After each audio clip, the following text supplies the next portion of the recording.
Hello. Hello all, welcome to another hangout session of drinking tea. Jules the Turtle, and just kind of catching up. Yeah. We're preparing our show made today. Let us know if you have any opinions, if you've had the show made so far this month. I believe it should have arrived in the mail for everyone. We're just putting it together now. Yeah. It's spilling the leaf. This was an interesting tea to have this month because it's an aged white tea, which is a newer category. We really enjoy it. Newer category. There isn't really a new category of tea. It's like newly rediscovered. Yeah.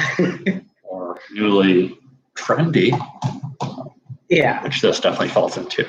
But new in the sense of there aren't like necessarily a lot of aged white teas out there right now. Most of the aged white tea available is Chaumet, and that's mostly because it's easier to harvest a larger quantity of Chaumet, and it's also considered a less specialty, partly because of that ability to be harvested more, but also because it's used with older leaf, and some thoughts in the tea world are a little snooty about being strict to category lines, and so Chaumet kind of borders the line of like what some people consider white tea.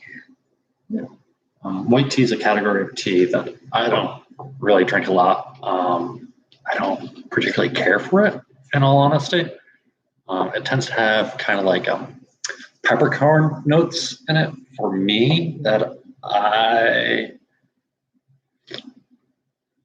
don't really care for. That being said, this aged white tea is a bit more mellow. It's kind of bridging that gap between pu'er and like a lighter oolong, which we'll get to eventually. Yeah. I was actually drinking some Four Seasons oolong, and it's pretty similar to that one, actually. It's very creamy, a little floral. But I always forget that I like white tea because I don't like it as much as a lot of other categories. But it's kind of refreshing sometimes to have things that are stronger in floral notes, particularly in early spring, when it's the time for the most fresh white tea. Because, we're all getting past all the winter blues, and it's like, I want some flowers, and white tea will do that for you. Yeah. What's also kind of nice about white tea is it's one of the least processed teas. So we talk about in tea, generally processing is harvesting, fixing, so to fix the oxidation, or oxidizing, then fixing, really. Oxidation, of course, a enzymatic reaction of cell walls breaking down, and rusting is also another form of oxidation. And so it breaks down a little bit, and then it's fixed. And with white tea, it's just that. Like that's the whole processing, and then for this, it then gets packaged up into cakes or containers. Yeah, what makes this interesting is because it's aged, so it has that small amount of enzymatic breakdown, and then part of the aging process is more fermentation based, and that's the biological changes within the leaf. So you can have some aged teas get like really fungusy, and that's a desired quality for some teas, which is why this tea is great kind of bridging between pu'er and white and other categories, because it has both qualities while still being a white tea, which is also one of the reasons why I wanted to talk about aged white tea directly after having a pu'er for the subscription, because we can continue this conversation of aging and fermentation, but also then start at kind of the beginning of tea processing and start with the most basic style of processing, because of so few steps in white tea, whereas all other categories have a lot more steps going on with them.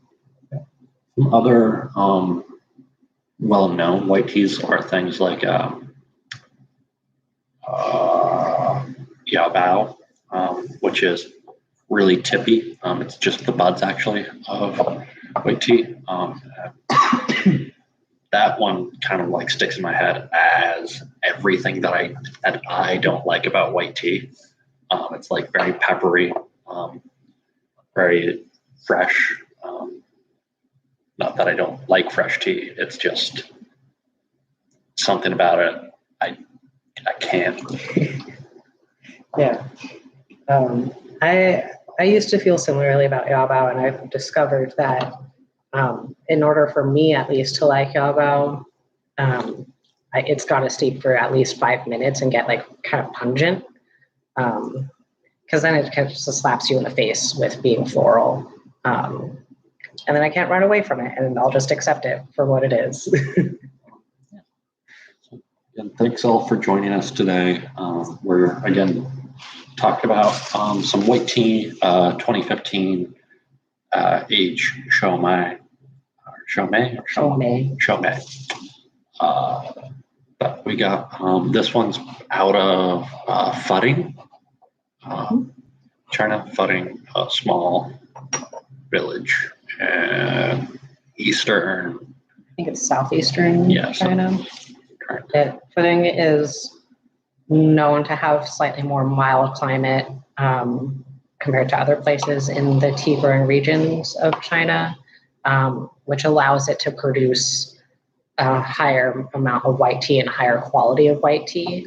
White tea is very sensitive to the temperature because of the few steps it takes to produce. So you really want to have a temperate climate around, and Fudding is the perfect spot for it, apparently. Well, so it looks like a couple people have tasted this tea already and seem to enjoy it. Were there any questions so far, or have you played around with the tea at all, with different brewing styles, and discovered a brewing style that you like the most? This tea can take a lot. In our periodical, we mentioned that this tea wants to be rinsed to help kind of bring out flavors. So have you rinsed the tea at all? Did you try it without rinsing and see what that's like? I think this tea does take a little while to open up. We're on our second infusion, I think. And it's definitely more powerful the second time. Someone's mentioned something. So someone's talked about how today's their first day drinking it, and was amazed by how much it changed after the first brew. I don't think I rinsed enough. Yeah. And that's possible. Could have rinsed it a little too short, but it's also a quality of this tea that it changes pretty drastically between infusions, particularly if you're doing a shorter infusion style of brewing.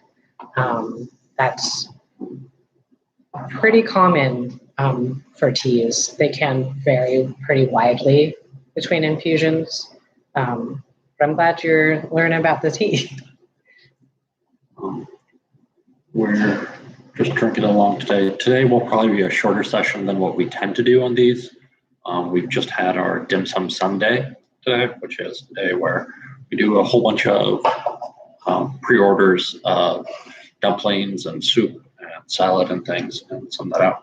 So we're both a little not on our best game, but the tea is helping. Yeah.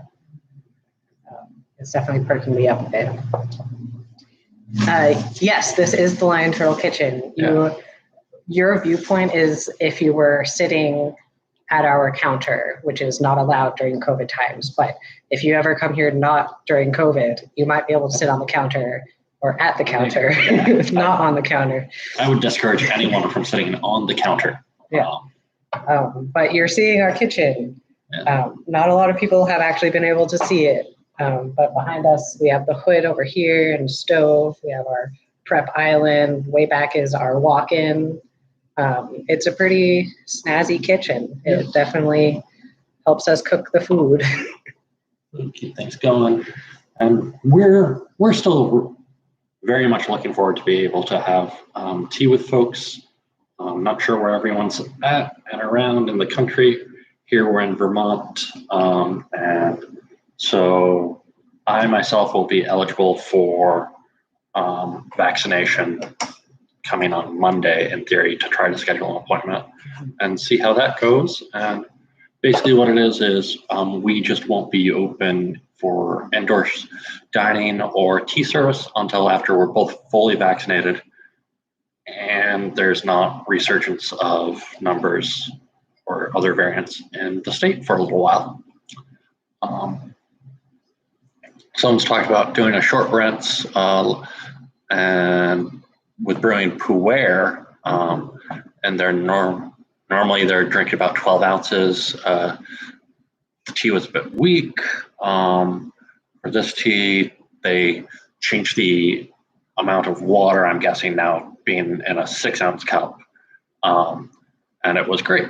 So yeah, that is definitely a thing that I think we're going to cover in an upcoming session, is really talk about brew volume. So when we're brewing here, we're drinking out of very small cups, but we're brewing into our pitchers about 8 or 9 ounces of tea at a time. And that's the way that we write all of our recipes, is for that style of brewing, as well as if we do things for takeaway right now, which is we brew again in 9 or 8 ounce vessels. Well, it's actually 4 ounce because it's 2 brews per Yixing. Right, sorry. Yeah, so our Yixings, which are this style of teapot, are about 4 ounces of water when you have leaf in it. So we usually do about like pretty small infusions, which helps bring out the flavor a little bit more, particularly if you're doing short infusion style. Mm-hmm. If you do want to go back to your 12-ounce normal cup, as you called it, I would increase the leaf size and see if that helps with your flavor. Yeah, really, it's one thing that I'll always say about brewing tea is starting from a start point, and then fudge from that. So figure out what works best. Mm-hmm. Okay, so this is where we get into some fun times. Someone's asking about the weight of tea used in a 4-ounce cup. So for that, it is grams, not ounces, that we use for tea, and that is generally in the 1.5 to 2 and a bit grams per 4 ounces of brewed beverage, using, I think it's 100 and something grams of water or something. It's 160 to 150 to 180 milliliters of water are all of our vessels. And so with that, it's about 4 ounces, 2 to 4 ounces. Our smallest one's pretty small. And with that, we use 1 to 2 grams, kind of depending on the tea and the vessel and stuff. But so for 4 ounces of water for a 4 ounce cup, I would use like 1.5 to 2 grams of tea. Yeah, 2 to 5 grams is what we said for 180 milliliters for a tea, and that's kind of standard for us, at least. I believe the pot that we're using today is 160 milliliters. It might be that. somewhere around there. It's right in that range. Yeah. We also, when we personally drink tea ourselves, we don't really weigh things out. We kind of eyeball it. But it's usually probably around the same weight for the tea leaf as what we would do when serving people, when we do weigh it out. And that's just from the experience of just weighing out tea every day, and kind of knowing what tea tends to look like weight-wise for each style that the tea comes in.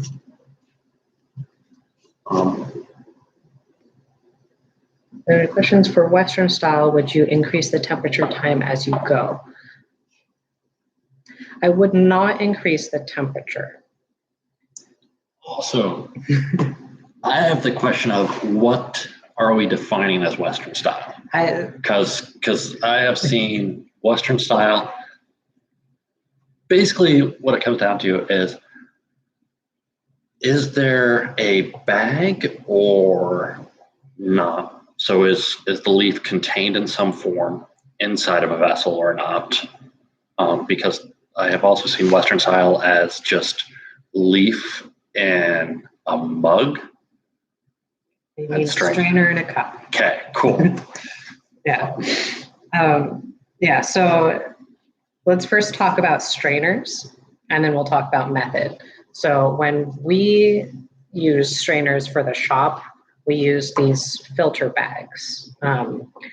We both have had pretty poor experiences with metal ball strainers because depending on the tea that you're using, the leaf will fall through the holes.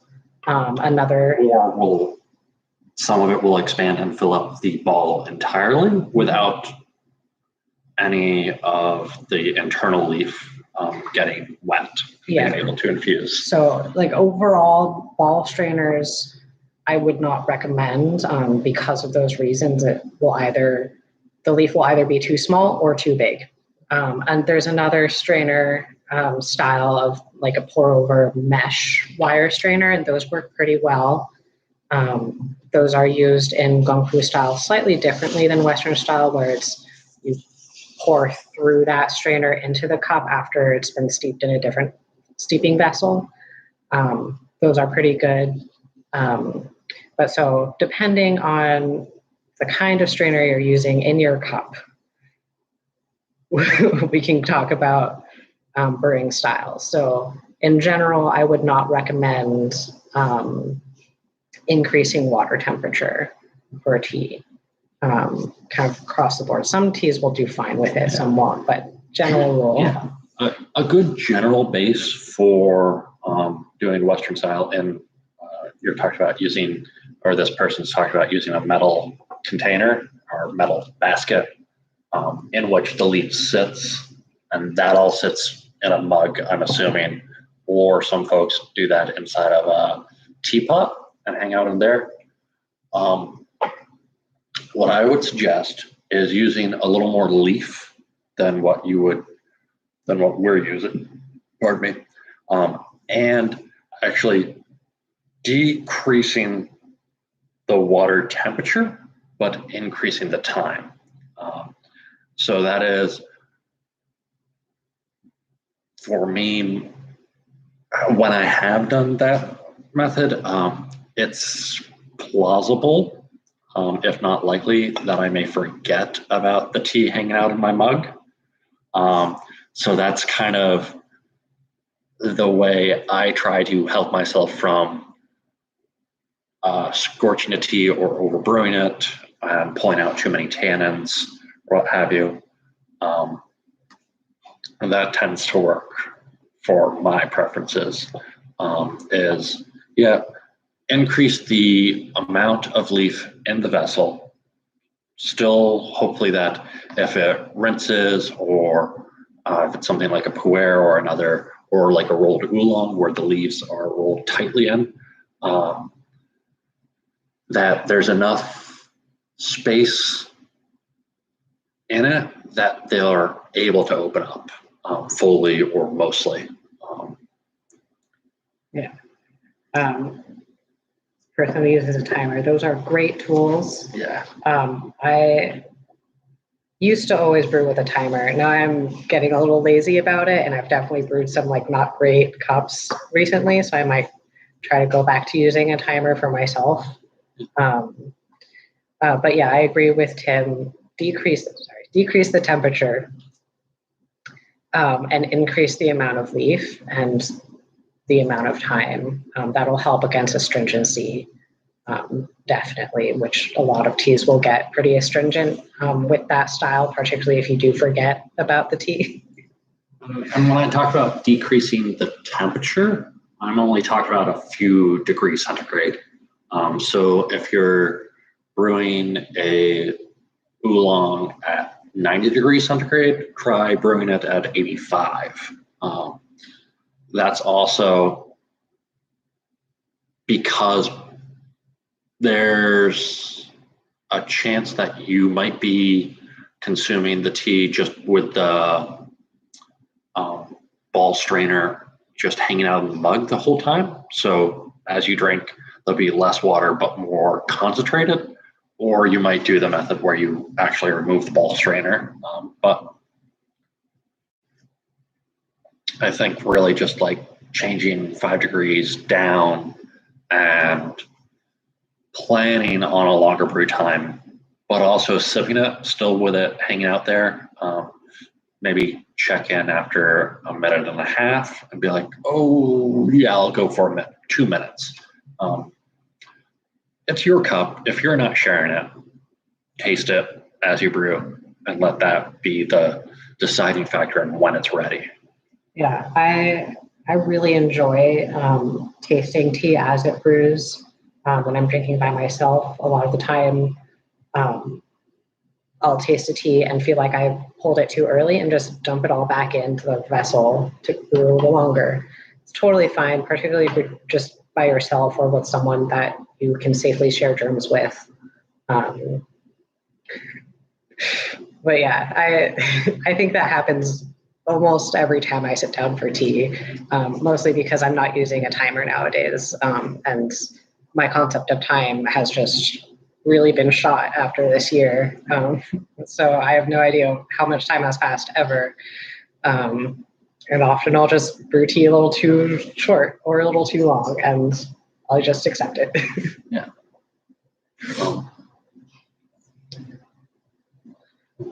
So we're on to about our fourth, maybe our fifth infusion, I want to say, at this time of this. And we're not really sure how long this one will go for. My thought is probably not too much longer, both this tea as well as this stream. Entertainingly enough, I was not planning on talking about that, but that happened. Just enjoy this. It definitely is, I think it mellows over subsequent infusions in a way where it's bright, but it loses the sharpness that I think this tea starts with. Those are my impressions. What are your impressions of this tea, Jace? I just always get a very strong note of chamomile with it throughout the entire life of this leaf, because it kind of acts the way that chamomile does, where it feels very strong and a little peppery at the beginning and then mellows out, just like Tim was saying. And it has the color of chamomile, so maybe it's just a chamomile tea for me. And it does feel like very soothing for me. It's a very pretty thick liqueur compared to some other white teas that feel pretty thin sometimes. Yeah, in general, I think this is a really good white tea experience, particularly if you're not very fond of white tea, because it's a little chill. It doesn't punch you in the face with being floral, but it still has a strong floral note. Yeah. Are there any other opinions about this tea or white tea in general? Do you have experience with white tea, or is this your first white tea? Let us know. We can talk more about things. Yeah. We'll also let you know that we're just finishing up next month's periodical. So for the folks who are subscribed to that and are aware, you'll like to know, or you might like to know, that you're going to be getting some matcha coming up soon, which will be fun because we've done just Chinese teas up to this point. So we're going to be entering into more of Jace's wheelhouse. Yeah, Japan. Japan. Yeah, we were just working on the periodicals today, as Tim said. And I'm pretty excited. We get to talk about how matcha came to Japan because the style of matcha preparation started in China during the Tang Dynasty. Or song. Started in Tang. Which one it goes. So it started in Tang. It got refined in Song as more of the ceremonial aspect. Right. Cool. Oh, someone just got matcha equipment. You'll be able to use it soon. Yeah. Yay. And someone else has talked about the only other white tea that they've had is white peony. I think it's Baimudan. Yeah, Baimudan is another name for it, which is generally I've found, this Shomai included, is white tea tends to be larger leaves. So they tend to be pretty fat, pretty big leaf. Baimudan also can be a little twiggy, I find. But generally, white tea is one of those categories where you really see some large leaf size. Yeah. I'm just trying to remember what Baimudan leaf looks like, and I feel like it, like as dry leaf, it's a little bit more green than most other whites, and I think that has to do more with the proportion of leaf to bud in the mixture of the loose leaf. Baimudan has more bud than Shomei, but less than some of the other white teas, like Yaobao, which is all bud. I feel like I've had white tea, which was really vegetal. Yep. Yeah, someone else has talked about Baimudan or white peony being pretty fragile. And I think that's across the board in my experience with most white teas that I've played around with. They tend to be pretty brittle. And I think that is because they're a tea that you do so little with as far as processing. They don't get rolled or shaped as much as an oolong or other twig teas or green teas. So there's more surface area to snap and break and bend. What also contributes to that is really the one big processing step that white tea has is lying flat on bamboo trays in the sun. So the leaf for almost all white tea are going to be very flat and brittle because it's just been sitting out in the sun for its entire processing, basically.